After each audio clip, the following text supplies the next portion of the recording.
முப்படை தளபதிகளோடு பேசுவது மட்டுமல்ல, இதற்கு முன்பு முப்படைகளில் பணி செய்திருந்த தளபதிகளையும் அழைத்து பிரதமர் பேசிக் கொண்டிருக்கின்றார் என்பதிலிருந்தே நம்முடைய நாடு எந்த அளவு ராணுவத்துறையில் பணி செய்தவர்களுக்கு, உளவுத்துறையில் பணி செய்தவர்களுக்கு உறுதுணையாக இருக்கின்றது, அவர்களுடைய அனுபவத்தை தொடர்ந்து பயன்படுத்த நினைக்கின்றது என்பதற்கு பிரதமர் நடத்தி கொண்டிருக்கக்கூடிய இந்த ஆலோசனை கூட்டம் ஒரு உதாரணம். ஏனென்றால் இதற்கு முன்பாக இந்த 90 காலகட்டத்தில், 2000 காலகட்டத்தில் தான் பாகிஸ்தான் தன்னுடைய அணு ஆயுத பலத்தையும் ராணுவ பலத்தையும் அதிகரிக்க தொடங்கியிருந்தது.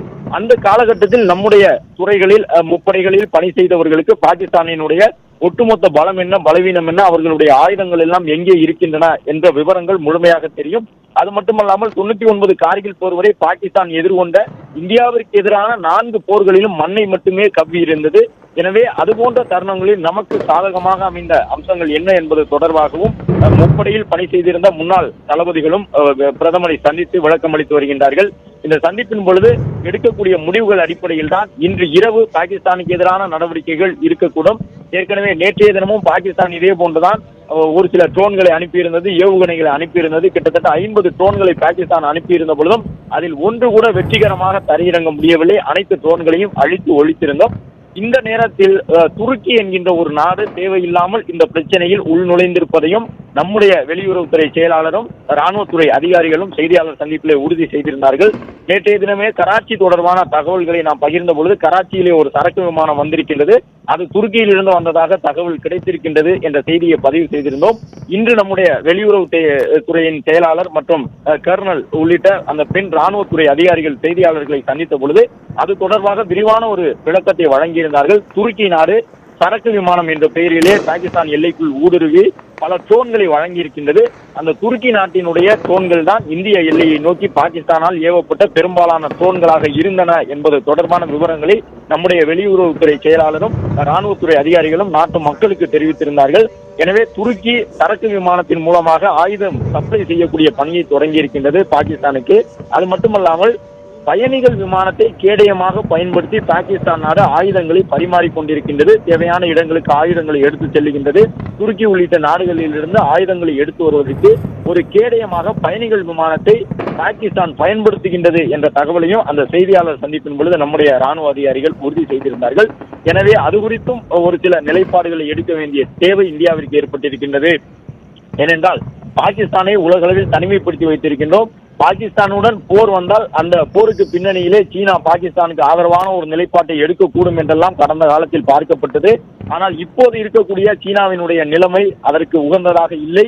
இந்தியாவை பகைத்துக் கொள்வதற்கு சீனாவும் தயாராக இல்லை. அமெரிக்காவிற்கு இடையிலான வர்த்தக போட்டியிலே இந்தியாவையும் சீனா பகைத்துக் கொண்டால் அது ஒட்டுமொத்தமாக அந்த நாட்டினுடைய பொருளாதாரத்தையே ஆட்டம் காண வைத்துவிடும். எனவே தேவையில்லாமல் இன்னொரு நாட்டினுடைய பிரச்சனையில் பாகிஸ்தான் என்ற நாட்டுக்காக உள்ளே சென்று நாம் தேவையில்லாத வம்புகளை இழுத்துக் கொள்ள வேண்டாம் என்ற மனநிலையில் சீனா இருக்கக்கூடியதை கடந்த ஒரு வார காலமாக அவர்களுடைய நிலைப்பாட்டில் இருந்தே நாம் பார்த்துக் கொள்ள முடியும். சீனாவை பொறுத்தவரை பாகிஸ்தானுக்கு ஆயுதங்களை வழங்கினார்கள், மற்றபடி ராணுவ தொடர்பு பாகிஸ்தானுக்கும் எங்களுக்கும் எந்த வகையிலும் இல்லை என்று சொல்லக்கூடிய விதமாக சீனாவினுடைய நகர்வுகள் இருக்கின்றன. இந்த சூழ்நிலையில் தான் துருக்கி என்கின்ற ஒரு நாடு மட்டும் பாகிஸ்தானுக்கு ஆதரவாக மறைமுகமாக ஒரு சில உதவிகளை வழங்க முன்வந்திருக்கக்கூடிய சூழ்நிலையில் துருக்கியிடம் இருக்கக்கூடிய ராணுவ பலம் என்ன, அவர்களுடைய ராணுவ ஆயுதங்களை வைத்து எந்த அளவு தாக்குதல் நடத்த முடியும் என்பது தொடர்பாகவும் நம்முடைய ராணுவத்தினர் ஒரு சில முக்கிய முடிவுகளை எடுக்க வேண்டிய தேவை இருக்கின்றது. எனவே பிரதமர் அதையெல்லாம் கவனத்தில் கொண்டிருப்பார் என்பதை நாம் உணர்ந்து கொள்ள முடியும். ஏனென்றால் பாகிஸ்தானினுடைய ஏவுகணைகள் எவ்வளவு இருக்கின்றன, அதனுடைய தாக்குதல் தூரம் என்ன என்பது உள்ளிட்ட அனைத்து விவரங்களும் நமக்கு தெரியும். அப்படி இருக்கும் பொழுது கிட்டத்தட்ட மத்திய கிழக்கு நாடுகளை ஒட்டி இருக்கக்கூடிய துருக்கி நாட்டினுடைய பலம் என்ன, அவர்களிடம் இருக்கக்கூடிய ஆயுதங்கள் என்ன, ஏதேனும் அணு ஆயுதங்களை அவர்கள் வைத்திருக்கின்றார்களா என்பது போன்ற விவரங்களையும் நாம் இப்பொழுது பெற்றுக்கொள்ள வேண்டிய தேவை இருக்கின்றது. ஆனால் சீனாவில் இருந்து இறக்குமதி செய்த ஆயுதங்களை பயன்படுத்திய ஒன்றும் செய்ய முடியாத பாகிஸ்தான் துருக்கியினுடைய ஆயுதங்களை வைத்து பெரிதாக எதுவும் செய்துவிட முடியாது என்பது உறுதியாக தெரிய வருகின்றது. ஏற்கனவே நேற்றைய தினம் அவர்கள் அனுப்பியிருந்த ட்ரோன்களில் பெரும்பாலான ட்ரோன்கள் துருக்கியின் ட்ரோன்கள் தான். அந்த ட்ரோன்கள் தான் பாகிஸ்தான் எல்லைக்குள் வரும்பொழுது அப்படியே நெருப்பை கட்டி உமிழ்ந்தபடி வருவதும், இந்திய எல்லைக்குள் வந்தவுடன் விளக்கை எப்படி ஊதி அணைத்தால் அதனுடைய ஒளி முழுவதுமாக அந்த வெளிச்சம் அணைந்து போகுமோ அதே போன்று இந்திய எல்லைக்குள் அடியெடுத்து வைத்தவுடன் வானத்திலே பாகிஸ்தானினுடைய ஒட்டுமொத்த ஏவுகணைகளும் ட்ரோன்களும் விளக்கு அணைவதை போன்று அணைந்து கொண்டிருக்கக்கூடிய அந்த காட்சிகளை பார்க்கின்றோம். இன்று நடைபெறக்கூடிய தாக்குதல் என்பதும் காஷ்மீரை மையப்படுத்திய ஒரு தாக்குதலாகத்தான் இருக்கின்றது. குறிப்பாக காஷ்மீரில் இருக்கக்கூடிய முக்கிய ராணுவ நிலைகளை குறிவைத்து இந்த தாக்குதல் நடத்தப்பட்டுக் கொண்டிருக்கின்றது. எனவே அவற்றை பாதுகாப்பதற்கான நடவடிக்கையிலே நம்முடைய எல்லையில் இருக்கக்கூடிய வீரர்கள் ஈடுபட்டு வருகின்றார்கள். அதன்படி கிட்டத்தட்ட 7 மணியிலிருந்து குப்வாரா, பூஞ்ச், நவ்காம், உரி ஆகிய 4 இடங்களில் பாகிஸ்தான் ராணுவம் தாக்குதல் நடத்த முற்பட்டது. எல்லை கட்டுப்பாட்டு கோட்டை கடந்து பீரங்கிகள் மூலமாகவும் பாகிஸ்தான் தாக்குதல் நடத்துகின்றது. அந்த தாக்குதலுக்கு உடனுக்குடன் நம்முடைய எல்லை பாதுகாப்பு படை வீரர்கள் பதிலடி கொடுத்துக் கொண்டிருக்கின்றார்கள். இதில் நேற்றைய தினம் நடந்ததை போன்ற நிகழ்வுகள் இன்று பின்னிரவில் நடக்குமா என்கின்ற ஒரு கேள்வி எழுந்திருக்கின்றது. ஏனென்றால் இதே போன்ற தாக்குதலை பாகிஸ்தான் நேற்று தொடங்கியவுடன் அதற்கு பிறகு பாகிஸ்தான் என்னவெல்லாம் சந்திக்க நேர்ந்தது என்பதை நேற்று இரவிலே பார்த்திருந்தோம். ராவல்பிண்டி, கராச்சி, லாகூர், இஸ்லாமாபாத் என்று எந்த நகரத்தையும் விட்டு வைக்காமல் பாகிஸ்தானினுடைய டாப் 10 நகரங்களை பட்டியலெடுத்து அந்த டாப் 10 நகரங்களுக்கும் உள்ளே சென்று நம்முடைய ட்ரோன்கள் தாக்கிக் கொண்டிருந்தன. அதே போன்று ராணுவ முக்கியத்துவம் வாய்ந்த ஒரு சில இடங்களில் பாகிஸ்தானுக்குள் இன்று பகல் வேளையிலும் நம்முடைய தாக்குதல் தொடர்ந்தது. அந்த அடிப்படையில் முக்கியமான ராணுவ நிலையங்கள், ஆயுதங்களை வைத்திருக்கக்கூடிய இடங்களை குறிவைத்து நம்முடைய ட்ரோன்கள் மூலமாக, அதிலும் குறிப்பாக இந்த தற்கொலைப்படை ட்ரோன் என்று சொல்லும் விதமாக இலக்குகளின் மீது விழுந்து வெடித்து சிதறி அந்த இலக்கை அழிக்கக்கூடிய ட்ரோன்களை பயன்படுத்தி ஆங்காங்கு பாகிஸ்தானுக்குள் தாக்குதலை நம்முடைய ராணுவ வீரர்கள் இரவில் மட்டுமல்லாமல் பகலிலும் செய்து கொண்டிருந்தார்கள். எனவே இன்று இரவிலும் ஒரு தாக்குதலை எதிர்பார்க்கலாம் என்கின்ற ஒரு சூழ்நிலையில் பாகிஸ்தான் ராணுவம் ஏவக்கூடிய அனைத்து ட்ரோன்களையும் சுட்டு வீழ்த்தி கொண்டிருக்கின்றார்கள். ராணுவ தரப்பிலிருந்து நமக்கு வழங்கக்கூடிய தகவல்கள், ராணுவம் நமக்கு வழங்கக்கூடிய காணொலிகளை தற்பொழுது பதிவு செய்து வருகின்றோம். அந்த அடிப்படையில் அடுத்த கட்டமாக அவர்கள் தரக்கூடிய அந்த விவரங்களையும் பதிவிட இருக்கின்றோம். ஏற்கனவே நேற்றைய தினம் கராச்சி துறைமுகத்தை எல்லாம் முக்கியமாக குறிவைத்து பல தாக்குதல்கள் நடத்தப்பட்டிருந்தன. கராச்சி துறைமுகத்திலே கணிசமான சேதம் ஏற்பட்டிருக்கின்றது. பாகிஸ்தான் நாட்டில் ஏற்பட்டிருக்கக்கூடிய சேதங்கள் தொடர்பாக அவர்கள் தங்கள் தரப்பில் இருந்து எந்த ஒரு விளக்கமும் வழங்குவதில்லை. பாகிஸ்தான் எப்பொழுதுமே தனக்கு ஏற்பட்ட பாதிப்பு தொடர்பாக வெளி உலகத்திற்கு தெரிவிக்காது, அதை மூடி மறைக்க மட்டும்தான் முயற்சி செய்யும்.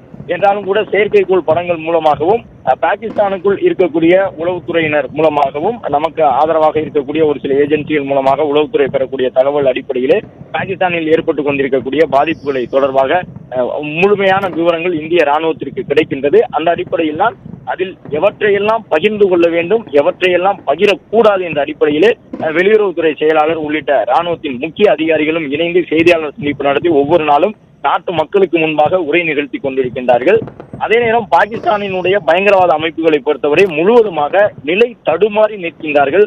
அவர்களுடைய இருப்பிடங்கள் அழிக்கப்பட்டிருக்கின்றன. முக்கியமான தளபதிகள் இழந்திருக்கின்றார்கள். முக்கியமான தளபதிகளை இந்த பயங்கரவாத குழுவை பொறுத்தவரை அதனுடைய தளபதிகளாக இருப்பவர்கள் சொல்லக்கூடிய உத்தரவுகளை தான் கேட்டு கீழ்ப்படிந்து நடப்பார்கள். கீழ்நிலையில் இருக்கக்கூடிய பயங்கரவாதிகளுக்கு, மூளைச்சலவை செய்யப்பட்டவர்களுக்கு தன்னிச்சையாக இயங்குவதற்கோ தன்னிச்சையாக முடிவெடுப்பதற்கோ திறன் இருக்காது. ஏதேனும் ஒரு பிரசங்கம் செய்து அவர்களை மூளைச்சலவை செய்து நீ காஷ்மீருக்குள் ஊடுருவி செல்ல வேண்டும், காஷ்மீருக்குள் தாக்குதல் நடத்த வேண்டும் என்று அந்த தளபதிகள் அனுப்பி வைத்தால் தான் அவர்களால் செயல்பட முடியும். ஆனால் முக்கியமான தளபதிகள் யாரையுமே விட்டு வைக்காமல் இந்திய ராணுவம் துரத்தி அடித்திருக்கின்றது இந்த 3 நாட்களிலே. எனவே வாழ்விடம் இல்லாமல் பாகிஸ்தானுக்குள் பயங்கரவாதிகள் அங்கும் இங்குமாக அலையக்கூடிய ஒரு சூழல் உருவாகி இருப்பதாக சர்வதேச ஊடகங்கள், இந்த ராணுவம் தொடர்பான விவரங்களை மட்டும் பதிவு செய்யக்கூடிய ஊடகங்களும் தங்களுடைய ஆய்வு முடிவுகளை வெளிப்படுத்தி இருக்கின்றன.